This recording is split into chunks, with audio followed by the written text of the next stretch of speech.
estava falando das dívidas do Estado, que o governo federal tinha falado que tinha que privatizar, enfim, cortar salário. E aí, na verdade, acho que nesse momento agora, né, que é uma situação caótica, porque justamente a gente está numa situação cuja medida mais importante, né, que é a medida sanitária, que é o isolamento social e que, consequentemente, paralisa a economia pelo período que durar esse isolamento, a arrecadação dos estados e municípios, né, que depende muito da atividade econômica como um todo, está caindo muito e eles não têm nenhum outro mecanismo para fazer frente a essa queda. Uhum. Então, um pouco a gente mostra isso na nota, justamente, eles vão ter uma perda de... E aí, então, qual foi a proposta inicial que veio da Câmara, que eu achava que era uma boa proposta, e a gente nessa nota até fala que tem uma coisa que a gente achava que deveria melhorar, a proposta inicial, que era, primeiro caso, o governo federal, como aconteceu em 2008, né, na crise de 2008, manter a previsão que o governo federal tinha feito de repasse dos fundos de participação estadual e municipal. Uhum. Parte do recurso que vai para estados e municípios vem da arrecadação federal, né, que é a arrecadação de impostos, né, por exemplo, imposto próprio de renda, imposto sobre produção industrial, etc., que é dividido para estados e municípios com base no rateio do fundo de participação. Só que essa arrecadação ela é muito relevante para estados menores e para municípios pequenos. Né? Para capitais, principalmente capitais mais do sul e sudeste, mas também capitais do nordeste e do norte, e para estados grandes do norte e nordeste, e todo o centro-oeste, todo o sudeste, todo o sul, os fundos de participação são um pouco relevantes na arrecadação total. Muito relevantes são o ICMS, né, e o ISS. Então, o que a Câmara está propondo é que você deveria repor não só os fundos de participação, mas também a arrecadação de ICMS e ISS. Né? E a gente, na nota do grupo, a gente fala, olha, não necessariamente você precisa repor exatamente o que cair de ICMS e ISS, mas você deve fazer o governo federal deve fazer algum repasse, muito além do FPE-FPM, para poder evitar que esses estados e municípios tenham que cortar gasto nesse momento. Né? Você, uma corte de gasto nesse momento, só aprofunda a crise que a gente está vivendo. E aí, justamente, e obviamente para os estados mais endividados, como é o caso do Rio de Janeiro, de Minas Gerais, do Rio Grande do Sul, São Paulo, o município de São Paulo, o município do Rio, uma série de outros estados, né, que não são só isso, mas eles são os mais graves, eles precisam também ter o pagamento da dívida parado nesse momento. Só para que vocês entenderem, esses estados são mais endividados, o dinheiro que eles pagam a dívida sai do orçamento deles já de cara. Né? Então, imagina, você está tendo queda de arrecadação, você paga os juros e não sobrou mais nada, entendeu? É um pouco essa situação que vários estados estão vivendo. E aí, o que eles estavam pedindo era isso, que se parasse o pagamento dos juros durante o período da pandemia, que o governo federal, que tem a capacidade de se endividar nesse momento, que da mesma forma que o governo federal vai auxiliar as famílias, vai auxiliar as empresas, que também auxiliassem os estados e municípios para que eles não precisassem, eles mesmos, começarem uma política de corte de gastos, mais austeridade durante a crise. Né? E é isso mesmo que deveria ser feito. Só que, infelizmente, né, essa medida foi sendo esvaziada. Né? Isso aí, e é importante que as pessoas entendam quando a gente fala, parece uma coisa muito abstrata, né? Quando a gente fala em corte de gastos e austeridade fiscal para municípios e estados, isso significa cortar gastos, significa de fato deixar de investir em saúde num momento como esse, deixar de investir em educação, né? Que a gente já sabe como como são as condições de educação, mesmo que seja universal, enfim, a gente sabe que a qualidade da educação deixa a desejar. Reduzir gastos em segurança, né? O salário do policial, o salário do professor. Então, assim, por mais que pareça ser abstrato, não é. É muito real, é muito concreto e impacta a vida de todas as pessoas, né? Então, eu acho que é importante a gente entender como que tudo isso vai ter esse contexto. Porque eu estava lendo a gente vai lendo matérias, enfim, depois a gente nem sabe de onde tira as informações, mas, assim, o vice-presidente falando que não tem dinheiro, que vai ter que investir em iniciativa privada. Vamos ter que privatizar, vamos ter que puxar o agronegócio. Então, assim, acionando as mesmas alavancas de sempre. Que eu vou dizer que não são nem alavancas, né? Acionando os mesmos botões que não nos tiram do lugar que a gente está. Né? Então, acho que é importante pensar nisso e pensar como que municípios e estados vão precisar, já estão precisando, não só para combater o coronavírus, mas o que me preocupa mais é o que vem depois. É a crise que vem depois, aí sim, né, em termos de economia, eu estou falando, obviamente, é a crise econômica que vai vir depois, independente de flexibilizar ou não o isolamento. Na verdade, eu acho que se flexibiliza o isolamento, piora, né? Porque você vai ter que voltar depois. Tá. Então, como é que você pensa essa questão da dívida dos estados e municípios para depois? Sim. Não, então acho que só uma coisa antes, até em relação ao que você perguntou, acho que tem um ponto que é central, que é um pouco aquilo que eu estava falando no início, do Financial Times, né? Sim, sim. Uma coisa que, enfim, deveria ter ficado claro para as pessoas, né, depois dessa crise é a importância, por exemplo, de um sistema único de saúde. Uhum. As pessoas o sistema único de saúde, ele não é só bom para quem acessa, no caso do Brasil, que é um país muito desigual, que a gente sabe que quem acessa no dia a dia é muito mais a população mais pobre, mas na verdade não é verdadeiro que todo mundo que toma vacina no posto de saúde está acessando o sistema único de saúde, né? Todo mundo, a maior parte dos tratamentos oncológicos no Brasil são pelo sistema único de saúde. Né? E as pessoas não percebem como o sistema único de saúde protege todo mundo, inclusive o super rico que tem um plano de saúde que faz todo o atendimento dele privado. O fato de grande parte da população estar sendo imunizada, por exemplo, por uma determinada doença, está protegendo todo mundo, na verdade. Uhum. Né? As pessoas teriam que... Uma coisa que a gente está vivendo no mundo, e aí tem um pouco a ver, no contexto que a pandemia chega, e aí acho que até é interessante, eu estava conversando com uma professora do Estudo de Economia, a série ela estava falando que está se discutindo no mundo, que o surgimento de uma pandemia como essa pode não ter sido totalmente por acaso, né? Pode ser ação do próprio homem. Né, um pouco inclusive amigos biólogos que falam que o próprio descongelamento, né, ocasionado por um aquecimento, né, pelo o aquecimento global que está acontecendo, ele pode inclusive soltar vírus que estavam presos em locais, vírus antigos que a gente não tem nenhuma imunidade, etc, uma série de coisas. Então, isso pode ser ação do próprio homem. Isso que você falou, eu li uma entrevista de um médico que codificou lá o HIV, ele fala em relação à Amazônia, né? Em relação ao avanço, ao desmatamento, que lá seria muito obscuro, tanto de vírus que pode ter lá e que podem chegar para a gente com o avanço da ação humana, né? Desmatando, no caso. Por um desequilíbrio ecológico, né? Que pode ser esperadas. E nesse ponto, né?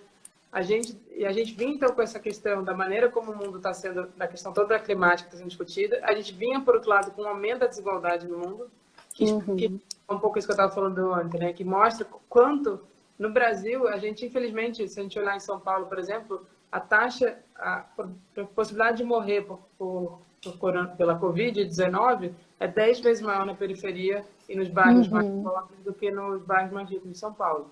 O que mostra que é uma questão muito forte a maneira como isso afeta pela desigualdade, né? Como a desigualdade se torna um problema nesse momento. E a gente e o mundo estava vindo já de uma crise de 2011 que não se recuperava, 2008, desculpa. A gente estava num momento que a gente deveria repensar tudo o que está acontecendo, né? A gente deveria repensar o projeto de desenvolvimento econômico do mundo como um todo, repensar essa questão da desigualdade, né? Repensar um pouco a própria necessidade de um Estado que atue para a redução da desigualdade, um Estado que atue por uma garantia de um bem-estar social. E isso deveria ser o momento de a gente estar repensando tudo isso, né? E, infelizmente, não é o que a gente está vendo, né? Infelizmente, e é um pouco isso que a gente estava falando no início, né? A gente vê, no caso brasileiro, uma atuação oposta a essa, né? E aí, você falou de você apertar os estados e qual a consequência disso que isso tem. E acho que o ponto central é esse. Assim, a gente tem uma federação em cujas atribuições são relativamente bem divididas. O governo federal ele cuida da seguridade no sentido mais amplo, principalmente pela área de previdência, a parte assistencial muito fortemente, mas a parte de saúde é basicamente descentralizada, né? O governo federal ele repassa recursos para os estados e municípios, e a área de educação, principalmente a educação básica, é totalmente descentralizada. A área de segurança também é descentralizada, né? Tirando a parte de fronteiras, obviamente, que tem a ver com o Exército. E a gente deveria tentar consolidando esse sistema brasileiro, consolidando a Constituição, vendo os buracos que ela tinha e resolvendo isso para que a gente possa ter um mundo muito melhor, né? Enquanto isso, não. A gente está propondo um desmonte completo, Exato. com consequências bastante nefastas, não só para o crescimento econômico, como a gente já vinha vendo, né? O Brasil já crescia pouco antes da pandemia, por conta dessas medidas, e para frente, infelizmente, a nossa sinalização é bastante crítica também. Esté, eu vou começar agora com as perguntas. Vou começar da última para a primeira. Vitor perguntando sobre se você viu a nota do Tesouro Nacional, né, em que eles falaram que estavam com dificuldade de emitir dívida, porque tinham dificuldade de aceitação, enfim, sinalizando que não teria como emitir dívida. Então, essa seria uma pergunta. E a outra para você falar um pouco da desvinculação das receitas da União, que também é uma, assim, a depender da equipe econômica seria 100%, né, desvinculada. Então, para você falar um pouco dessas duas coisas. Não, tá. Em relação à emissão, eu não vi a nota do Tesouro, eu não sei quando saiu, mas assim, acho que tem duas coisas, né? O Tesouro, ele sempre... o fato, mesmo que o Tesouro tenha alguma posição, isso não significa que ele vai ter problemas nesse momento para ter recursos, tá? Primeiro que ele tem um colchão de liquidez gigantesco, tem um colchão de liquidez importante, então ele pode, principalmente se tiverem leilões vazios, fazer frente a isso. Né? A gente está, nesse momento, você tem formas de repensar a própria colocação de títulos públicos, mas muitas vezes acontece colocar um determinado título específico e para aquele título pode não ter demanda. Mas, claro, que se o Tesouro começar... E aí essa é uma discussão importante, até acho que vale a pena... Eu vi a Júlia entrou aqui, já tá? A Júlia fez uma postagem no Twitter que vale a pena vocês acompanharem, porque também... O que significa o Brasil botar juros zero? O Brasil pode ter juros zero? Não, o Brasil não pode ter juros zero, a gente não é Estados Unidos. Né? E aí acho que tem uma questão importante aí, que a gente tem sim uma limitação da taxa de juros que a gente pode cobrar, mínima, né? Que não é zero, é um pouco acima de zero. E, eventualmente, você tentar forçar para uma taxa de juros zero e o Tesouro querer botar um título específico pode ter algum problema de rolagem. Mas ele não vai ter problema de rolagem com títulos com outros tipos de maturidade e valor de juros. Entendeu? Então, isso é uma questão de composição, e aí ele pode ter um problema específico no momento, mas não vai ter no outro. Mas eu confesso que eu não vi essa nota. Em relação à DRU, é engraçado que, por um lado, se eu não me engano, na reforma da Previdência, ou em algum momento apareceu a possibilidade de você acabar com a DRU para a Seguridade, né? Porque, de fato, hoje em dia, a Seguridade ela tem um recurso acima do que se arrecada na Seguridade, né? Desde 2015. Por outro lado, o governo mandou aquelas PECs lá em novembro, que era o DDD, né? Que é desvincular, desindexar e desobrigar. Então, é interessante que, se por um lado, eles estavam, o Congresso propôs o fim da DRU sobre a Seguridade, por outro lado, o próprio governo quer uma desvinculação geral e restrita. Né, que é um pouco essa proposta daquelas que nesse momento estão paradas, mas que o governo já falou que voltaria a elas tão logo, né, na visão deles, a primeira coisa que tem que ser aprovada quando voltar um pouco mais à normalidade. Né? Então, acho que essas duas coisas aí.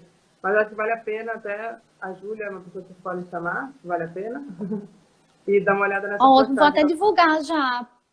Isso, vai ter uma live que a professora Júlia Braga vai estar participando amanhã no Instagram do PET Economia da UF, da Federal Fluminense. Então, quem estiver aqui já vai assistir lá. Ela e mais dois professores que eu não lembro o nome agora. Excelente, então. Eu vou juntar duas perguntas numa só, de Águida e Hudson. A Águida falou assim, né?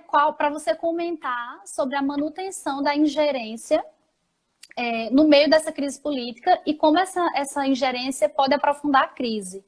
E aí o Hudson pergunta se nós teríamos força política para aprovar medidas que não só combater, se vissem para combater agora o problema que a gente está vivendo, mas para retomar a atividade econômica, se teríamos força política para isso. Voltamos, Esther. Isso. Então, as perguntas eram de Águida e Hudson, né? Sobre essa ingerência econômica e a consequência econômica e política e a consequência disso para o aprofundamento da crise. E o Hudson perguntando se você imagina que nós teríamos força política para passar medidas necessárias a uma retomada. Então, bom, eu não sendo cientista político, mas eu vou falar um pouquinho. Aí outra pessoa que pode convidar aqui, lá do Estudo de Economia, é o Eduardo Costa Pinto também, que acho que é uma boa pessoa para discutir a questão da crise política, mas... E aí até vou falar um pouquinho da tese dele, que eu tendo a concordar, e aí tem a ver um pouco, a gente volta um pouco lá para 2014, 2015, 2016. A gente, infelizmente, no Brasil já está vivendo um tempo de crise institucional, né, que já vem de antes. Né, e várias, enfim, várias fragilidades da nossa democracia, uma série de problemas de garantias de direitos. Né? Claro, a gente sabe que para parte da população, também muitas delas já não tinham direitos garantidos, né? Mesmo antes dessa 2014, 2015. Mas o fato é que a gente vem vivendo uma crise política que já não é de hoje, só que agora ela se acentuou nesse momento, né? E aí, por uma combinação de coisas, né? Uma combinação de coisas, mas que eu destacaria principalmente duas questões.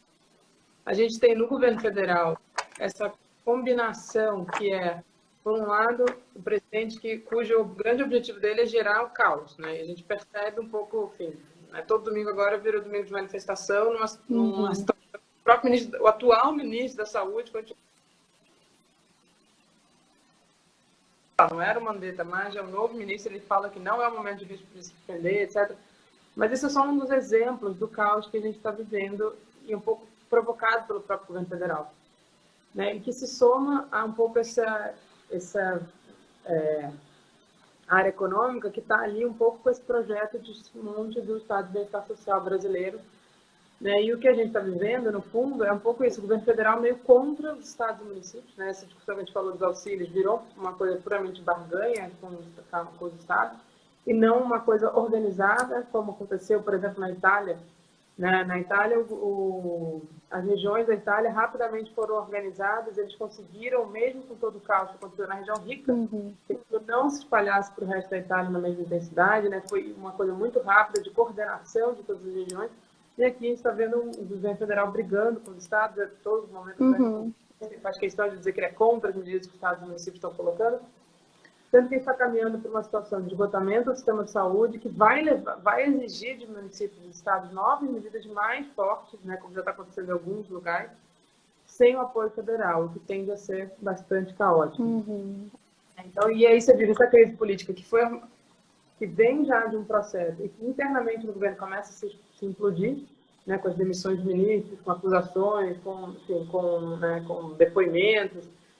E a gente começa a ficar nessa situação de uma estabilidade que já vinha acontecendo no Brasil, que se agrava muito fortemente no momento que precisava de muita coordenação, de muito planejamento, de muita visão de conjunto. Então, isso realmente, eu concordo com a Águida, é uma situação muito difícil de enfrentar essa pandemia. Todos os motivos que a gente falou, fiscais, de entraves, se soma a isso uma crise política e sem essa capacidade de coordenação. O que vai acontecer, eu não sei. Eu não tenho capacidade de previsão. Como economista, já não me arrisco tantas previsões, como cientista política, menos ainda, né? Porque eu não sou. E aí, a pergunta do Hudson, né, se não me engano. Eduardo Costa Pinto, ele falou aqui numa palestra que ele veio ano passado, que as trajetórias estão em aberto, que não dá para... que tem vários cenários, né? O pior cenário, aquele mais do caos social, enfim, para conter o caos social, ter que mudar o regime para uma ditadura, enfim. Mas ele disse que todas as trajetórias estão em aberto. Então, isso é bom e isso é ruim, porque ninguém sabe o que é que vem por aí, né? É isso. Eu acho que aí entra, na segunda pergunta, entra um pouco isso, assim. A gente, tudo que... A Constituição, que a gente falou bastante aqui, ela não surgiu do nada, né? A Constituição de 88, o próprio SUS, ele é fruto de um movimento de uma reforma sanitária no Brasil que já vinha de anos e anos, de décadas, né? A Constituição, ela é fruto do movimento de redemocratização, do governo militar, era de muito movimento político a favor disso, né? E agora a gente está com uma situação que é um pouco, que ela, por ser uma situação muito atípica, na verdade, ela catalisa muita coisa. Então, a gente pode usar esse momento, e aí concordando com o Eduardo Costa Pinto nesse dia, ela pode tanto fazer com que a população entenda a necessidade de mudança no sistema, por um sistema com maior igualdade, né, com maior no sentido de garantia de direitos, ou ao contrário, né, de uma situação que é um pouco a situação que a gente está vivendo no Brasil, a população, diante de uma percepção de que o Estado não está funcionando para ela, porque, principalmente, você está destruindo os mecanismos de garantia do Estado de bem-estar social, a população migrar para uma situação autoritária.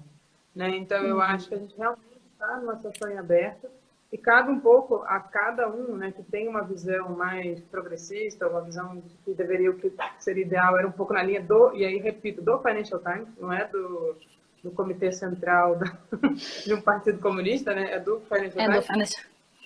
É da gente pensar numa sociedade para todos, né? E aí até engraçado, porque eles usaram esse termo e tem tudo a ver com o nosso livro, né? Que a ideia do livro de economia para poucos era justamente que esse projeto é um projeto de economia para poucos, que a gente precisa de um projeto de economia para muitos e para todos. Né? No caso do Brasil, para 99,9% da população. Você deixaria de fora só o 0,1%, que nem vai ficar de fora. Ele só não vai ser uma coisa que seja só para ele, né? Não vai ser uma coisa para ele, sim, para os outros 99,9% da população. Esther, tem mais 3 perguntas, mas uma eu acho que você já comentou, que Rafael perguntou sobre como fazer reforma tributária progressiva. Eu acho que você já falou disso no começo.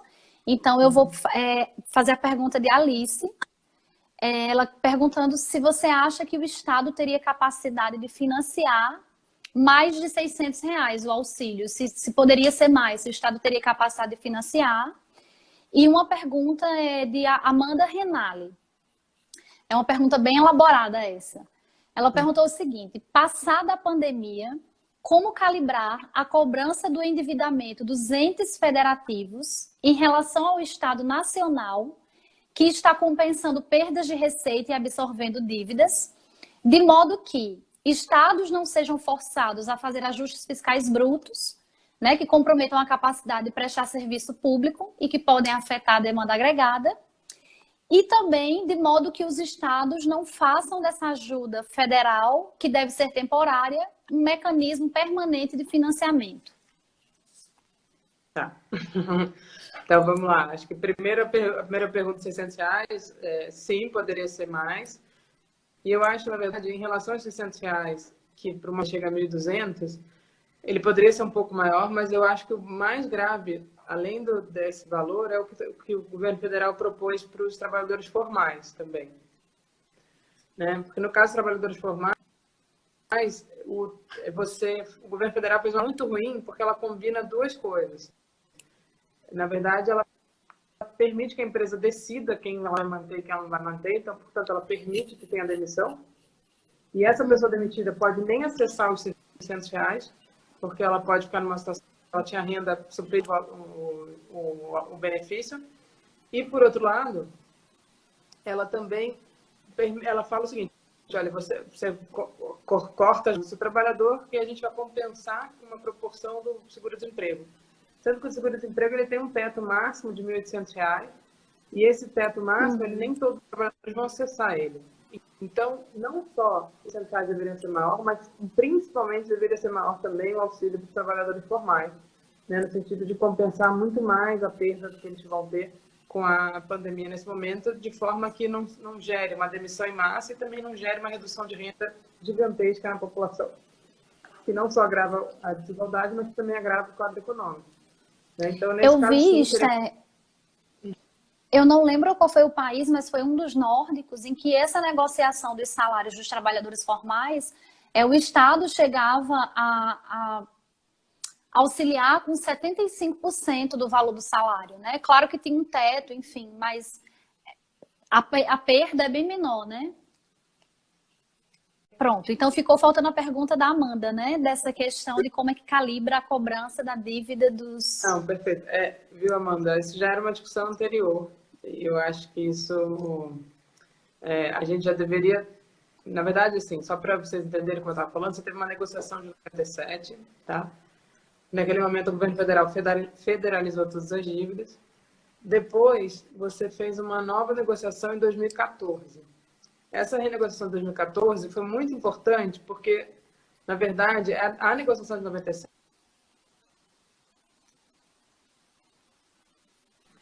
qual era a condição de 97? Como naquela época a taxa Selic estava muito alta, né? Lembra de 97, foi o início do Plano Real, a gente chegou a ter 40% de juros, né, ao ano. Uhum. E aí o governo federal, naquela época, propôs a seguinte coisa para os estados e municípios. Bom, vocês vão pagar 6% de taxa de juros real, mais o IGPM, se eu não me engano. Então, é 6% mais inflação. Aqueles que ficarem inadimplentes, etc., vão pagar 9% mais inflação. Tá? Então, era a taxa de juros real que variava entre 6, 7,5% e 9%, dependendo da situação de cada estado e município. No início, isso era uma taxa de juros menor que a Selic. Conforme a Selic foi caindo, essa taxa de juros se manteve e ficou muito acima da Selic, né? Em 2012, a gente estava com uma taxa de juros real de 2,5%, os estados e municípios pagando 6% a 9% para a União. Né? Então, era uma situação absurda. E aí, então, em 2013, começou um processo de renegociação de dívida justamente para dar um desconto na dívida por conta desse indexador absurdo que ficou por anos sendo cobrado.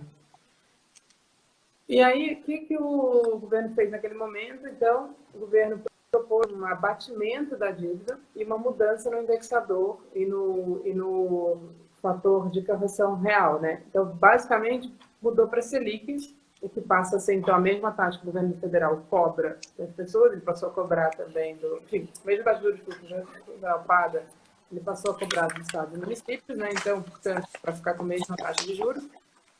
E aí, eles deram abatimento na dívida dos estados e municípios. Naquele momento, o abatimento muito maior. Porém, aquele era perto de um ano eleitoral, em 2014. E quando você dá um abatimento na dívida dos estados e municípios, você reduz o juros que eles pagam. Obviamente, se paga os juros sobre o principal da dívida, abriria espaço fiscal para os estados e municípios gastarem. E lá em 2014, teve uma pressão enorme da imprensa e de outros grupos políticos contrários a isso, dizendo que isso geraria uma gastança, etc, etc, etc. E aí o abatimento que foi dado foi muito baixo, muito pequeno naquele momento. Então, a forma de contabilização de juros deixou de ser um juros real de 6% a 9%, passou a ser Selic, que hoje, por exemplo, está com uma taxa de juros real relativamente baixa. E aí, mas desde então, teve um problema que em 2013 se abriu para novos endividamentos, né? E vários estados pegaram. Em 2015 teve uma crise econômica. 15, 16, 2 anos de queda e um crescimento real. Né? Já em 2016, então, precisou de uma nova renegociação. E essa nova renegociação, vocês ficam sem precisar pagar a amortização e juros por 3 anos. Nesse período, a economia se recuperassem e volta a pagar daqui a 3 anos. Quando era esses 3 anos? Em 2020. Esther, como a nossa conexão não está ajudando, e aí eu estou percebendo que o pessoal está mais saindo um pouquinho, eu vou já encaminhar mesmo para o final. Assim, eu vou agradecer de novo a você.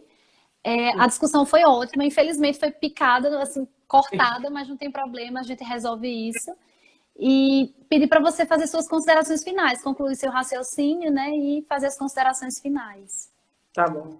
Não, então, acho que é só eu falar que em relação a isso, viu, Amanda? Acho que tem muitas formas da gente repensar essa forma, a renegociação da dívida, só não pode ser como foi da outra vez, que você deixou 3 anos de carência, mas contabilizando os juros, o que era uma bomba relógio, a gente sabia. Então, mesmo independente da crise, já estava se renegociando no passado de novo a dívida, porque não só você não propôs algo que de fato permitisse que os estados pudessem pagar, porque o que aconteceu lá na renegociação de 2016? Você botou um monte de regra de austeridade, botou mesmo a renegociação 95 para os estados que fizeram acordo, não gerou nenhum recurso para a recuperação da atividade econômica e, portanto, você já vinha de um crescimento baixo, entra numa crise, os estados não tinham a menor condição de pagar uns juros que ainda seria muito mais alto. Então, tem sim como repensar uma reengenharia, envolve um abatimento da dívida muito mais generoso do que o de 2014, envolve repensar qual seria o indexador da dívida e envolve principalmente recuperar a capacidade de pagamento dos estados, que significa um plano econômico importante, com mais capacidade dos estados de fazerem estímulo à economia e não ficarem cortando gasto. Tá? Então, existe sim. E eu acho, enfim, para terminar, é um pouco isso, assim. a gente tem as regras fiscais no Brasil, que a gente começou no início, né? Elas precisam ser revistas. A gente precisa repensar um novo pacto social para o Brasil, né? Que, na minha opinião, significa acentuar a Constituição de 88 e tornar a redução da desigualdade nosso grande objetivo e o nosso motor de crescimento econômico. Né? Tem um texto, enfim, tem várias pessoas que escrevem sobre isso, a gente está até pensando em organizar um livro. Eu escrevi um texto junto com o Pedro Rossi, que saiu num livro que vale a pena, quem está um livro que está disponível online. Aliás, o nosso livro ficou disponível online um tempo, não sei se ele ainda está. Tá, a versão dele PDF, até tem que ver que a editora tinha disponibilizado. Mas é um livro organizado pela CEPAL, com alternativas para o Brasil, com textos de vários economistas, de jovens economistas. Eu era considerada uma jovem economista ano passado, ou 2 anos atrás. Eu mencionei esse texto aqui na live do Pedro, eu inclusive li esse texto, eu mencionei para o pessoal. É um texto muito importante mesmo. E eu acho que a gente tem várias outras pessoas, acho que o Carlos Gadelha, que é da área da saúde, né, o economista da área da saúde, ele também tem um texto super interessante sobre isso, como a própria a área da saúde pode ser um motor de crescimento, desenvolvimento produtivo e tecnológico. Né? Eu acho que a gente tem que realmente repensar, e aí acho que foi para o Hudson, né, que falou da capacidade de poder para a gente reverter, depende um pouco de cada um conseguir, né, se mobilizar e mobilizar as pessoas à sua volta, e a gente principalmente fazer as pessoas enxergarem que tudo que está acontecendo agora deveria ser um alerta para a gente repensar o padrão de desenvolvimento econômico, né, com questão ambiental mais forte, e para a redução das desigualdades no Brasil e no mundo, claro, obviamente. Para isso, uma grande concertação mundial, mas no Brasil, principalmente, a gente precisa evitar que a gente vá para uma solução autoritária, uma solução concentradora de renda e riqueza, e de estado mínimo nos direitos sociais e máximo na repressão. A gente tem que evitar bastante isso. É isso. Bem, pessoal, é isso. Esther, muito obrigada mais uma vez. Obrigada a todos que assistiram e boa noite. Boa noite.